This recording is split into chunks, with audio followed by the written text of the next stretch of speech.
The year is 2021, and Formula One arrived at the city of Sochi for the round of the Russian Grand Prix. After a breathtaking qualifying in tricky conditions, McLaren's Lando Norris sits on pole position. Sunday comes, and after coming off of a dominant victory in Monza, McLaren seemed to be the favorites for the race. For Lando Norris, this is the closest he has ever been to a race win. The biggest opportunity that he must not lose. The lights go out, and pretty much from start to finish, Lando keeps a comfortable lead. Until Lando Norris slides off the track and avoids the barriers, manages to keep going, but Hamilton takes the lead. the checker flag falls and Lewis Hamilton wins for the record-breaking 100th time in his career, a number no other driver in the history of the sport had reached. This was a monumental moment in Formula One, a history in the making, but hardly any attention was on Lewis because all eyes were on Lando Norris, who just lost out on his first career win, and he lost it by margins smaller than the honor of Mohammed bin Sulayem. Many hearts were broken that day. One of the most loved drivers in F1 just had a gut-wrenching moment, but everybody cheered him on as they believed the day will come eventually. And came it did on the 6th round of 2024. In Miami, Lando Norris was again close to tasting his first victory in F1. As the last few laps came with Max close behind him, fans were worried that Russia 2021 was going to play out again. You've done it, mate. You've done it.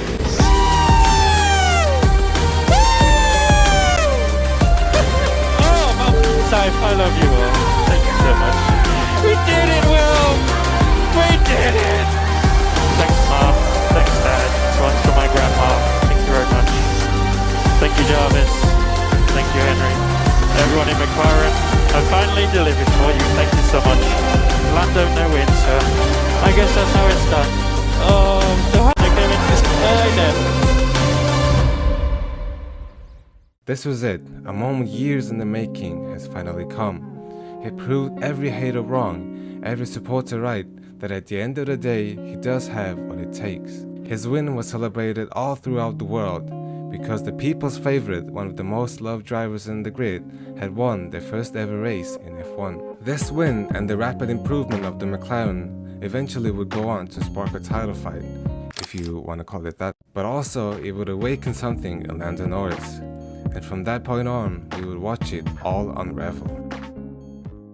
No one is saying that Lando doesn't have any talent, and sure, public perception is something that everybody can figure out for themselves if they care about it or not. But to me it feels like that it is something that Lando values really highly and that he would like to win all of us over. But that is not how you do it, man. Now, by the 2025 Saudi Arabian Grand Prix, he has become one of the most, if not the most hated driver on the grid. He has become somewhat of a meme. The internet today is full of people mocking his pace, race starts, complaints, and praying for his downfall. It's almost amazing how one could go from such a loved driver to such a hated one. We have seen so many drivers go from being hated to loved, remaining loved, or remaining hated throughout the career, but having the fans turn on them purely because of yourself, it's not very common in the sport. Let's rewind a bit and go back to where it all potentially started. Arguably, the moment it surfaced up was the Austrian GP. Lando and Max fight for the lead for a few laps, and at the end, it ends in shambles. Lando DNFs and Max loses out on a potential win. This was the moment tension rose between these two, and more eyes were laid on Lando. Looking back, the tension rose and the sportsmanship lowered, mostly during post-race interviews. Lando had never been in a title fight, again if you choose to call it that, but Max had, famously against Lewis Hamilton in 2021. So it was clear that Lando was lacking the mental experience, which is nothing bad. It's a phase every driver goes through, and currently Lando was learning, and Max was starting to creep into the back of his mind. After the race, in an interview, he stated, "You want to keep driving, and if I got back into the pits in a better way, I could have probably go out and got some points. But the car was too badly broken. I don't know what I meant to say. I did all I could. I gave a fair, respectful, on-the-edge battle. But that's not what I got in return." He even doubled down by adding, "It's not for me to say, it's for him to say something," he responded. I did nothing wrong, he was the one in the wrong. So he's the one that should say something, not me. He clearly was frustrated, and in the incident that occurred, it was difficult to point fingers. When it looked like both drivers were at fault, it seemed out of character for Lando to instantly blame the other and make such a bold statement. The two would eventually move on. In Zandvoort, in his title contenders home race, Lando drove a dominant race, winning over 20 seconds. After the checker flag, Lando hopped on the radio and said Max's famous phrase, Simply lovely. though this is arguably one of the situations where his performance actually matched his words. It feels amazing once again, said Norris. He had reached the rush of winning a Grand Prix again. But of course, as for any driver, it's never enough. For the next race in Monza, the problem didn't disappear. Instead, a new boulder would be placed on Lando's shoulders by none other than his teammate Oscar Piastri. Lando started the race in pole position, but going into the Variante chicane, Oscar would attempt a skillful overtake and get ahead of Lando, but not without a scramble, as the bold move would hinder Lando's exit. Lando still can't keep the lead on lap number 1. As the checkered flag fell, the prancing horses were on the top step. They had won in the backyard for the first time in 5 years. Understandably, this win was celebrated by many.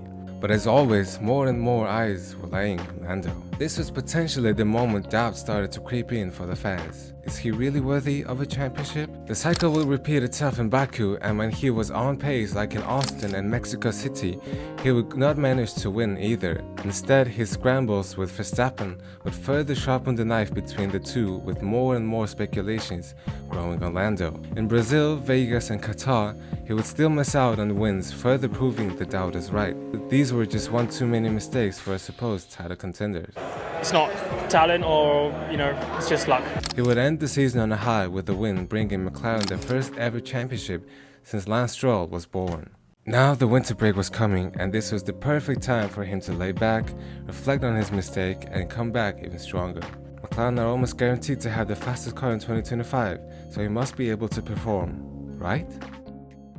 The first round of the 2025 season comes, and as chaotic as it was, Lando was able to come out on the top step. Best case scenario for the season opener, lovely jubbly. Surely with this momentum he would keep his championship lead and win majority of the races. He has the car, he has the experience, no other team seems remotely close. This is it. At the time of recording this video, Lando Norris is second in the standings behind the team's number 2 driver and only 2 points ahead of the reigning world champion, whose car is clearly miles behind of what Lando has. And most importantly, he doesn't have the fans to back him anymore.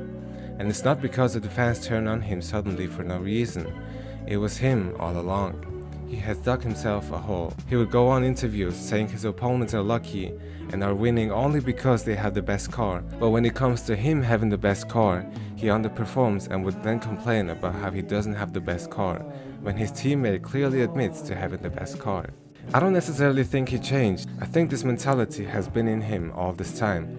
During 2021 and 2022, we would see small glimpses of this side of him here and there. We simply didn't get to see it because he was fighting in the midfield. And now that he is fighting at the top, fans are getting to know an unseen side of him, and they are not pleasant. It's fascinating because just a year ago, he was the up-and-coming hot shot, the one loved by many, the one supposed to dethrone the unbeatable. And now, it seems like he's trying to be somebody he's not. And all this hate just because of himself. When mistakes are made, you own up to it. You don't push it away to others. When you are not succeeding, stop complaining and learn from the mistake. Don't just wait for the opportunities. Create opportunities. Those who can, do. And those who cannot, talk about those who can. So can you?